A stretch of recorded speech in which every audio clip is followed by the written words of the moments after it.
यात्रा हो गई। हमने मीडिया अड्डा से आपके जिम्मेदार थे बात की और फिर वहाँ से हम किठौर गए। किठौर से हम मेरे ख्याल से हमने 3 बजे से 3:45-3:50 तक हमने वहाँ पर पैदल दौरा किया।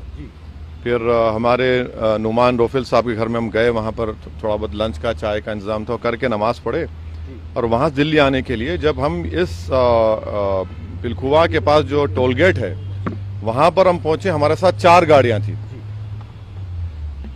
हमारी गाड़ी के सामने हाजी साहब की टाटा सफारी थी जो पीछे आपके, और हमारी गाड़ी के पीछे और 2 फॉर्च्यूनर थे। तो जैसा हम टोल गेट के करीब गाड़ी स्लो हो जाती है, बैरिकेड होता है, तो एक बड़ी धाम से आवाज़ आई। तो हम बोले क्या हुआ? फिर दूसरी आवाज़ आई तो हमारे साथ जो गाड़ी में हमारे दोस्त गाड़ी चला रहे थे यामीन खान, बोले भाई हमला हो रहा, हमला हो रहा। तो हमारी गाड़ी से उन्होंने बड़ी क्विक थिंकिंग से इस गाड़ी को पुश किया, ये सफारी को, और वहाँ से निकले। फिर और एक आवाज़ आई, जब हम निकल रहे थे एक और आवाज़ आई। तो मेरे ख्याल से 3 से 4 राउंड की फायरिंग हुई। हमारी गाड़ी के लेफ्ट साइड के ऊपर 2 होल्स के निशान है, एक गोली शायद, और एक निशान है लेफ्ट साइड मडगार्ड के ऊपर। हम जब गाड़ी से आगे बढ़े तो हमारा, क्योंकि हमारी गाड़ी से उस गाड़ी को हमने पुश किया, मारा, राइट साइड का टायर पंक्चर हो गया। फिर एक वहाँ एक फ्लाईओवर है, वहाँ पर गाड़ी रोककर हम इस गाड़ी में बैठ गए और दिल्ली को आगे, क्योंकि हमको लगा कि रेकी कर रहे थे, फॉलो कर रहे थे हमको।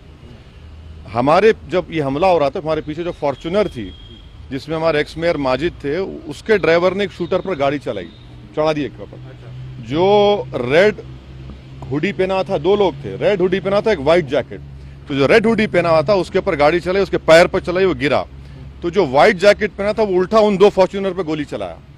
तो अब हमारी थोड़ी देर पहले एडिशनल एसपी वहाँ से जो हैं जिम्मेदार, उनसे बात की। उन्होंने कहा कि हाँ सर, आर्म्स जो इस्तेमाल है वो भी मिला, हथियार भी मिला, और एक शूटर पकड़ा भी गया।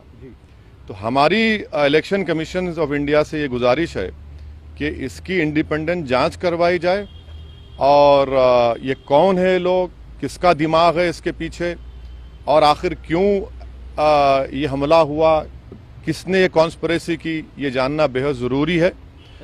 सुनिए, और हम स्टेट गवर्नमेंट और मोदी गवर्नमेंट दोनों से ये कह रहे हैं कि ये इनकी जिम्मेदारी है कि वो इंडिपेंडेंट जांच करवाएं, और इसके पीछे दिमाग किसका है।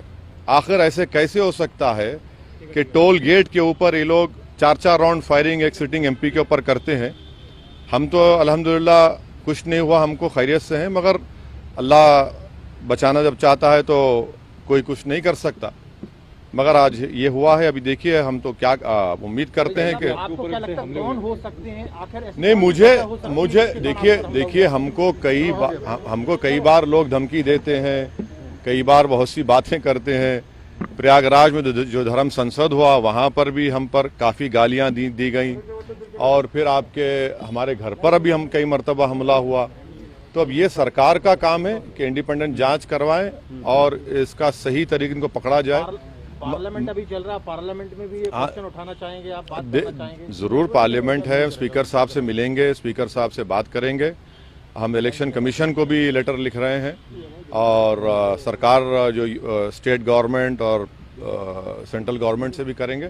मगर अल्हम्दुलिल्लाह अल्लाह करम में खैरियत से। ये ना सिर्फ कंडेमनेबल है, बल्कि तो सबको सोचना पड़ेगा कि आखिर ये कौन लोग हैं जो इतनी हिम्मत करके गोली भी चला रहे हैं और ये सब हरकतें कर रहे हैं। सर, इलेक्शन से ठीक पहले ये सब क्या दर्शाता है? हाँ, अब नहीं मालूम मुझे।